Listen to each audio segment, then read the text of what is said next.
In today's video we have the In2Care Mosquito trap, and when you get this thing, how it's gonna come is usually you have to buy these in cases of 25. Sorry about that, my neighbor behind me decided to start mowing right as I started the video.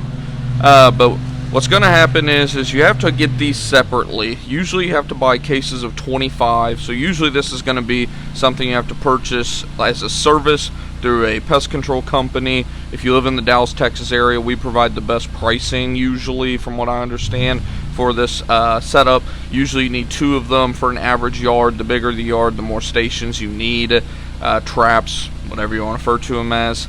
So like we said, these come separately. Usually you're going to get 25 of these stations overall.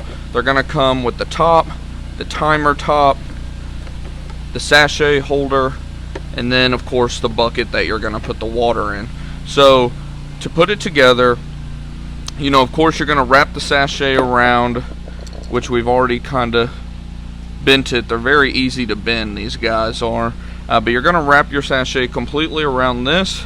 You're going to fill it with water. You're going to put this in here. There's a couple tabs you dump in there, and then from there you just put your lid back on, and then you're good to go. So we're going to walk you through kind of step by step how to fill this up, how to get this sachet set up, how to put your tabs in, all that stuff step by step.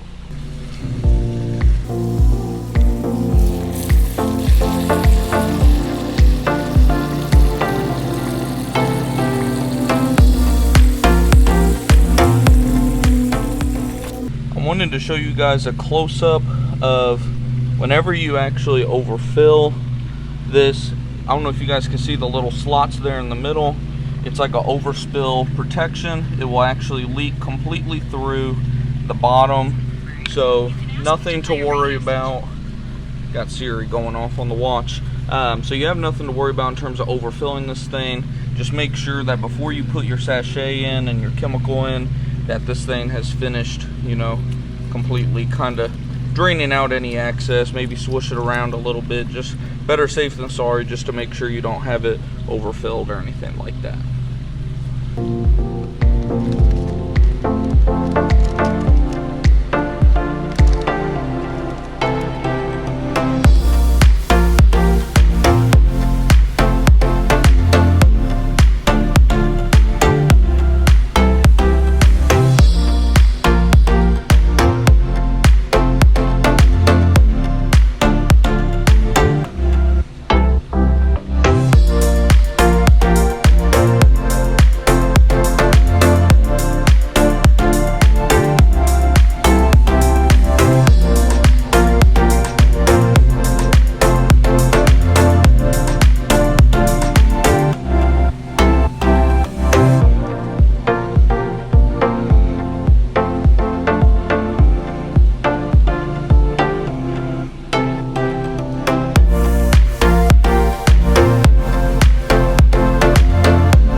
So as you guys can see, you have it where your 2 that are closest at the very beginning, you're going to want to make sure that you get them slid into those. That's what's going to keep the sachet in place.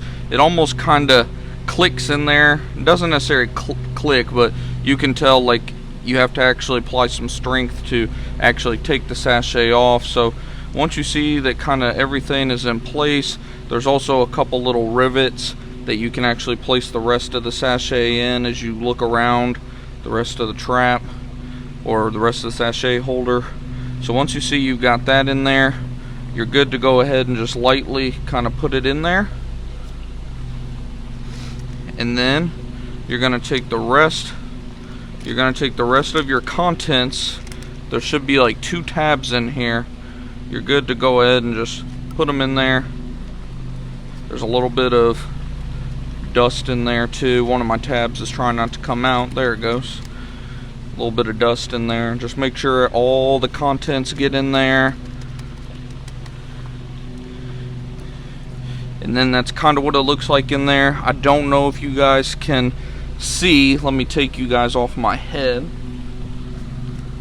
I don't know if you guys can see down there. There's one tab and then two tabs. There's two little tabs in there. They're like yeast tablets from what I understand. It's what's gonna attract the mosquitoes into there. So then from there, we got everything set up so we can put our top on. You just screw it lightly to make sure that everything's in place. You hear it snap. Go ahead and put your timer back on for whatever you wish. And then we're gonna go ahead and put this thing where we want it. So ideally you're gonna put these in an area where there's nothing but shade throughout the day and close to an area that is known to harbor mosquito activity. So that's gonna be around bushes and stuff like that. So we have an area like that right here, right near our back patio area. So we're gonna put this guy somewhere right in this area here, and I'll probably come back this evening and kind of just solidify that it's in a good spot in terms of it's not gonna go anywhere. As you guys can see, it kind of blends right in with everything. It's not something that really sticks out or anything like that whatsoever. Can't even really see it now that I got it tucked behind that bush pretty well, unless if you're looking for it pretty hard. So yeah, I'll definitely let you guys know how these work. This is our first full season of using these In2Care mosquito traps. We've heard nothing but great reviews about them. This is our first full season by popular demand of using them, so I'll keep you guys updated on how they work. Like I said, if you're in the Dallas, Texas area, we're located in Rowlett, Texas, Plano, Texas area, and as far as I know, we provide some of the best pricing on these guys. And when you combine this with our mosquito spray at Preferred Pest Management, from what we understand, most of our customers don't get bit at all. We tell our customers, if you combine the In2Care with this, the mosquito spray that we have already been doing, you should see close to 90+% satisfaction in terms of overall decrease in activity. Of course, you're never going to get 1,000% of the mosquitoes, but I always tell everybody it'll get to the point where you're more annoyed by getting bit just because you don't ever get bit hardly anymore. So feel free to hit the link below to schedule your consultation with me directly. I'm the owner of Preferred Pest Management. We'd love to earn your trust and business. And if you have any questions or video ideas you all want me to do, shout it out, and see you all next time.